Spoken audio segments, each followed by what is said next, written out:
Hi, I'm Matthew Najatheim, and welcome to another episode of Art Gallery. Today we have Russia and Arthi. How are you, Russia? I'm good today. How are you? I'm good.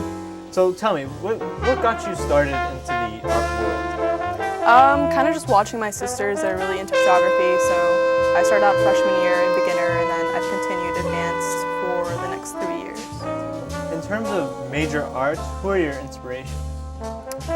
I guess Ansel Adams probably is the major one because he's pretty famous. I don't really have like major inspirations. I kind of just like look at works I see and then I like them or not. What do you take from other major artworks? I try to incorporate a lot of it into my own. Like I do a lot of portrait photography.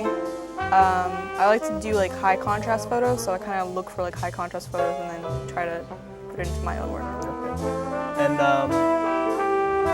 do you think art is going to be something you can pursue later in the future, or what do you want to do with your artwork?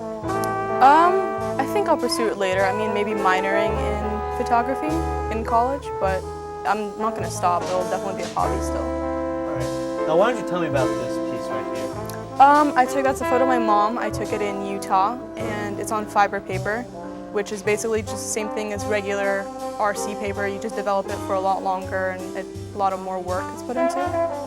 Tell us about what camera you use also.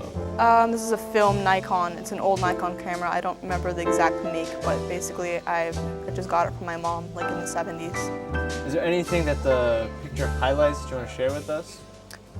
Just basic like portrait photography. It zones in on her face and like it's shallow depth of field, so it's focused in the front and then everything else is blurred. Why don't you tell us about this assignment? I took that also in Utah at the same time I took the other one, and it's just I saw a fence and I thought it'd be an interesting opportunity to take a photo, and yeah.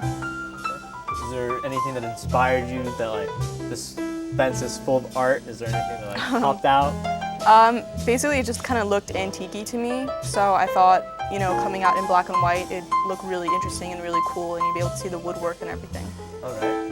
Now, what about this piece right here?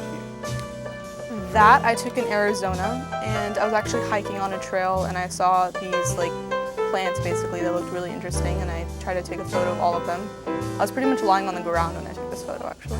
Oh, that's cool. And they're all taken, the pictures are all taken the same way, right? Yeah, I mean there's nothing really different. Same film camera, same film. Did you take these as part of an assignment, or was it just you like photography when you're by yourself? You like taking photos also? That was an assignment. It was over Thanksgiving. It was just to take any photos you like if you went on a trip, just to take photos. So that's what I did. So there was no theme regarding this picture? No, not for that assignment, because usually people are going away on break, so they don't want to like. My teacher didn't want to make us do a certain thing when we were away. Okay. Now, I'm curious about this picture. It looks pretty abstract. Tell me, what are we looking at? That I took in Utah, and I was basically walking down a trail and I looked over and it's actually a statue. It kind of looks like a target, but there's a huge wood piece coming out of it, and I thought, okay, it's a good opportunity to take a photo. All right, thanks so much. Do you have any words that you can say for all these aspiring artists out there in the world? Just to not like let anyone else tell you that you're not good enough, to always like continue working your best, and it's not like a bad thing to get inspiration from other people. You're not copying them. Like you're just drawing in your own kind of like feel for your like work. All right, thank you for joining us, Russia. I'm Matthew Najatheim, and thank you for joining us for Art Gallery. We don't have to go.